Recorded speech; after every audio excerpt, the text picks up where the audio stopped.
And this what we do. Let's go. Let's go. Let's go. I told y'all. Shout out to Bud B. Pay attention.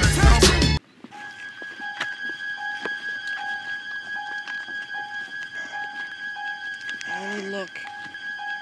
Only look. Look where? Behind the bush. I don't see anything. Guy who drove by so fast that I figure out a way to get us paid. We're changing the fucking game. The other day I saw Kanan out there with some fools I ain't seen before. If you and Kanan need anything, you come to me. I figure out how to make a bigger move with that money. Any offer I make is gonna be straight cash. One number. We've got a deal or we don't. If Rock breathing, she hustling. Should have took her out back in the day. What's going on, YouTube? We back in the Low Key Cave. Keyshawn Niles YouTube page, aka Mr. Low Key, and we back with another TV show review. This time we back with more Power. Power Book 3, Raising Kanan, Season 3, Episode 3, Open for Business Review. Open for Business Review, if I'm not mistaken. We go into this with your boy Ronnie Myers. Oh yes, Ronnie is out here on demon time. This nigga is in full serial killer mode, bruh. Like, the whole thing with the security guard, I knew that shit was coming back, but we opened the show with this nigga pretty much putting his head in some goddamn, you remember how my boy did on In Too Deep, LL Cool J, when he made old boy put his arm in the doorway and he started just kicking that shit? He used this nigga's head like that, as far as Ronnie. Ronnie Myers is here. And it's just this whole body language after he do this shit. Like, the whole thing with him taking the money out of the pocket, his whole stance, the way he walks away, he is Michael Myers, bro. Like, this nigga is Michael Myers. So, yeah, man, we get it loud and clear what type of time Ronnie is on, and he just ain't no, like, dumbass serial killing nigga out here. He has got a way that he's thinking and moving, and he has a plan. We're going to see that kind of throughout this episode, man. The way he's talking to people and the way it seems like it's a manipulation play as far as the way he wants people to think about him. So it's definitely going to be interesting to see how this plays out. But once again, he is one of my favorite characters this season because the nigga's unpredictable. We don't know where he's going to go with whatever he's doing. But yeah, man, your boy Ronnie Myers is out here killing. Mr. Linguini. Shout out to Unique. But yeah, that's what I'm calling him now. I'm just letting y'all know. He ends up getting arrested, and you know the situation after Sal and how that all played out, and he's one of the first ones to pretty much get took into custody. And you know the feds are already in town, and they pretty much got this whole investigation going on in Queens, and we get that loud and clear off the previous episode when the task force starts moving in. But now we see them fully engaged as far as the feds, and they let him know as far as Mr. Linguini that they all over Queens, and they checking out all crime organizations running through there. And that's where my boy Howard comes in, and he letting Rock know, hey, they out here, they looking, they everywhere, bro, they own it. And I'm just letting you know, Kanan, you gotta watch his ass because he out here running with his little crew or whatever he got going on. So make sure you stay on him. So yeah, Ronnie just giving her a heads up. I mean Howard, I'm thinking about Ronnie Myers, my bad, y'all. But not only that, it's the exchange between Howard and Burt's girl. Because Burt's girl ain't playing, she on it, she not leaving it alone. And I love Howard's expressions, bro. You got the captain there letting him know, like, yo, you better go tell Burt girl that, because she not stopping. And Howard get to that mall like, am I gonna have to chill a bitch again? Also, like Wayne Brady said, y'all remember Dave Chappelle? Am I gonna have to choke a bitch? But your boy goddamn Howard, you know when he gets slaughtered in that seat and he tilt his head down like that. Somebody might have to go. We all done seen it. You might have a conversation going. You might be just talking and rambling on, and your boy just bow. Shout out Howard, man, standing on business to protect Kanan, and that's pretty much what Rock doing. But once again, though, it's just seeing how this shit gonna play out. Cause I can see Kanan taking out both of them. Like straight up, I can see Kanan taking out Rock and Howard. Just the way the type of character I know he is in original Power. It's just the way this seems like that's where the route they might be taking. Theories, predictions.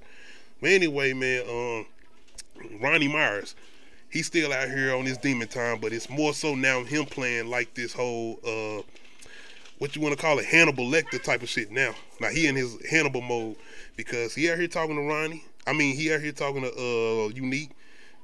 Letting them know, like, the whole thing with Rock, he's still on Rockhead. He's still in, like, I don't like this shit, man. You out here, like, now letting her pretty much bitch you out here, the way you moving, and Unique trying to tell Ronnie she's out, bro. She ain't a part of this shit no more. Why are you so worried about her? But not only that, it's the whole thing with Unique, man. Unique, you not right. You out here smashing Rock laid up and Rock doing what you doing, and you got goddamn Ronnie Myers in here terrorizing your baby mama because she come home and my nigga Ronnie like, what the hell the Honey Nut Cheerios hit, bro? Like, I don't know if y'all remember The Wire. Omar was somebody who liked some Honey Nut Cheerios, but he wasn't that serious about it. This nigga Ronnie, like, on some like, bro, you gotta have them Honey Nut Cheerios. And it's the way he looked at that box and started smiling like, this shit gonna be good. But I think it's more so of him smiling, seeing that he getting under this people's skin. Like, and that's what I'm saying about this whole manipulation play. It seems like Ronnie got going on. He ain't stupid. He ain't crazy either. He knows exactly what he's doing. And you exactly seeing that with that smirk. Cause that's the first time you kind of seen him even smile since we done been introduced to his character. But Unique, he too caught up. And after this episode, he really about to be in it. Cause your boy out here, the way goddamn Rock on here riding his ass. Yeah, we get into our full-fledged sex scene. And shout out to Power, man. I'm going to say this, man. They have kind of slowed it down on those whole sex scenes or whatever. Hell, I'm trying to remember, well, we got that real bad one in Power Book 4. But give or take, they done kind of simmered it down. And when we do get them, they are ones that actually work. And this one worked as far as Unique and Rock. I know a lot of people been kind of saying they feel like it might be rushed, but I'm with it. I'm going with it because you can see that Unique is definitely falling for Rock. But my thing is this Rock playing a game? Rock is up to something, bro. I'm telling you, Rock is up to something. And I think this is her kind of unique in luring him in to make sure she can either keep an eye on him or gain his trust or kind of take control over him to do her bidding, to stay out the way. I'm telling you, Rock is that goddamn man, slithering.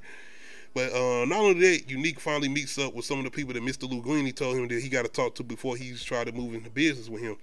So another thing, man, Unique has very good conversations, man.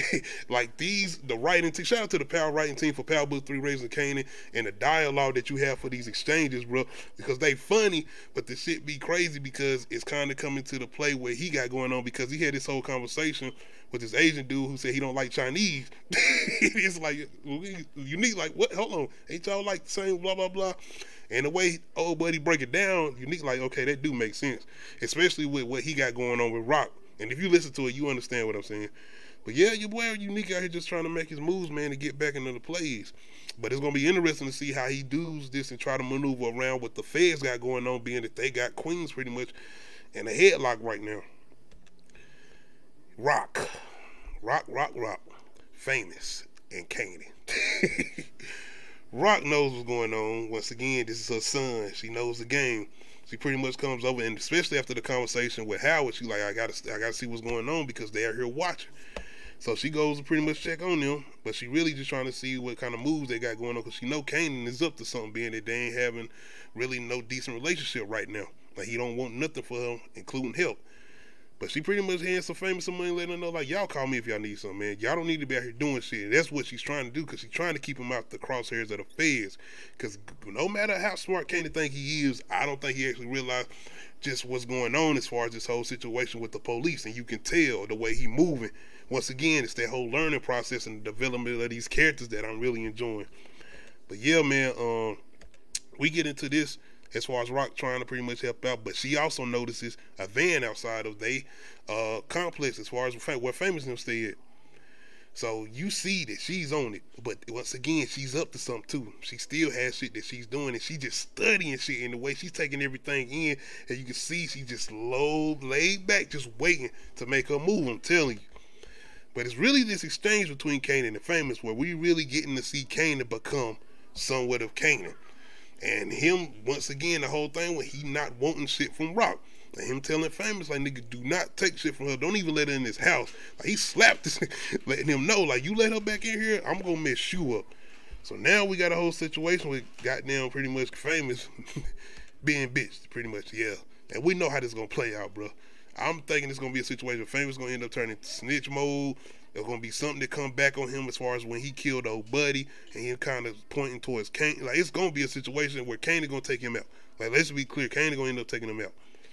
But is the boy Kanan here making his moves because he has a exchange with old buddy who Famous be buying the weed from, pretty much trying to get this into play to move with the runners, since he already had the conversation with old buddy who used the carriers. So now he getting his moves being made, and the nigga is smart. Don't get it twisted. You gotta see the family come from and his mama. So it ain't like he gonna be moving exactly stupid, but I still don't think he know the extent of what's going on with the cops.